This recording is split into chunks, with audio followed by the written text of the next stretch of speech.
আমরা joint movement কমিটির পক্ষ থেকে রাজ্যের মাননীয় শিক্ষা অধিকর্তা যিনি আছেন ওনার কাছে আমরা এই মাসের 10 তারিখে কিছু ক্ল্যারিফিকেশন চেয়েছিলাম ডেপুটেশনের মাধ্যমে। উনি সেই দিন আমাদের এই ক্ল্যারিফিকেশনের সদুত্তর দিতে পারেননি। উনি বলেছিলেন আপনারা যে মেমোরেন্ডাম দিয়েছেন মেমোরেন্ডামে কিছু ক্ল্যারিফিকেশন চেয়েছেন, সেই ক্ল্যারিফিকেশন দিতে আমাদের কমসে কম 15 দিন সময় লাগবে। আমরা সেদিন মেনেছিলাম, 15 দিন ওনাকে সময় দিয়েছি, যেটার সময় 25 তারিখ শেষ হয়েছে। তারপর আমরা 2 দিন হাতে রেখেছি, কারণ আপনারা জানেন পৌর নগর নির্বাচন ছিল, সেই নির্বাচন 25 তারিখ হয়েছে, 28 তারিখ রেজাল্ট রয়েছে। কালকে আমরা দেখেছি নির্বাচনের রেজাল্ট দিয়েছে। যথাসময় আজকে আমরা এসেছি ওনার কাছে ক্ল্যারিফিকেশন উত্তর জানতে। আজকে ওনার কাছে যখন গিয়েছি উনি বলছেন আমাদের যে মেমোরেন্ডামের যে কোয়েরি, সেই কোয়েরি উনি ওনার ঊর্ধ্বতন কর্তৃপক্ষ যিনি আছেন ওনার কাছে পাঠিয়েছেন। আজকে অবধি কোনো সদুত্তর উনি দিতে পারেননি। উনি আরও 10 দিন সময় চেয়েছেন। আমরা ওনাকে লাস্ট 10 দিন সময় আমরা রাজি হয়েছি। 10 দিনের পরে আমরা কিন্তু আমরা এভাবে প্রতিনিধিমূলক আসবো না। তারপরে আমরা জয়েন্ট মুভমেন্ট কমিটি সিদ্ধান্ত নিয়ে আমরা রাস্তায় থাকব, কারণ আমরা চাকরি চাই। চাকরিটা আমাদের যায়নি।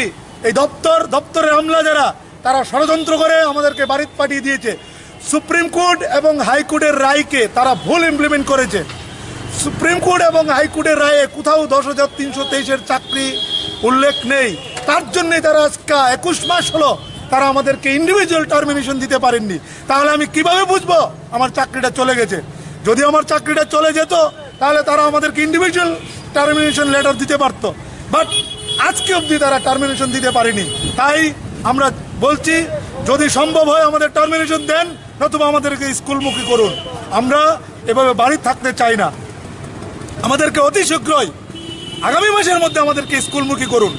আমরা ওনাকে ডাইরেক্টলি বলে দিয়েছি আমরা আর 10 दिन দেখবো। উনি আমাদেরকে বলছে অ্যাটলিস্ট 10 दिन आप लोग সময় দিজিয়ে। উনি ওনার যারা আধিকারিক আছেন উনি বলেছেন শিক্ষা দপ্তরের যিনি সচিব আছেন উনি নাকি ট্রান্সফার হয়ে গেছেন, তাই ওনার থেকে কোনো সদুত্তর আসছে না। উপর মহলে উনি পাঠিয়েছেন, উনি 10 দিনের মধ্যে উনি বলেছেন 10 দিনের মধ্যে সদুত্তর দেবে, আর না দিলে আমরা রাস্তায় থাকবো। যা ইচ্ছা তা করুন, আমরা আমাদের অধিকার যতক্ষণ অবধি না ফিরে পাই ততক্ষণ অবধি আমরা রাস্তায় থাকবো। এই যাদের গেছে তাদের গেছে না সেটাই।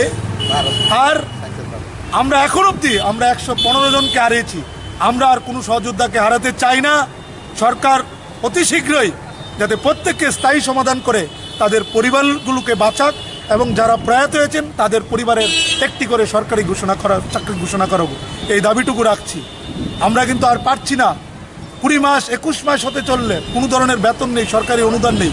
পরিবারগুলো ভীষণ আর্থিক সংকটের মধ্যে দিয়ে দিন অতিবাহিত হচ্ছে। শত শত শিক্ষক বাড়িতে অসুস্থ অবস্থায় আছেন, আর্থিক অনটনের দরুন ভালো চিকিৎসা করাতে পারছেন না। আমরা আর কোনো সহযোদ্ধাকে হারাতে চাই না। তাই আপনাদের মাধ্যমে, আপনারা যারা সাংবাদিক বন্ধুরা আছেন তাদের মাধ্যমে রাজ্যের সমস্ত চাকরিচ্যুত শিক্ষকদের আহ্বান রাখবো, আমরা আর 10 दिन দেখবো। 10 दिन পর আমরা জয়েন্ট মুভমেন্ট কমিটি যৌথভাবে আবার শিক্ষা দপ্তরে আসবো।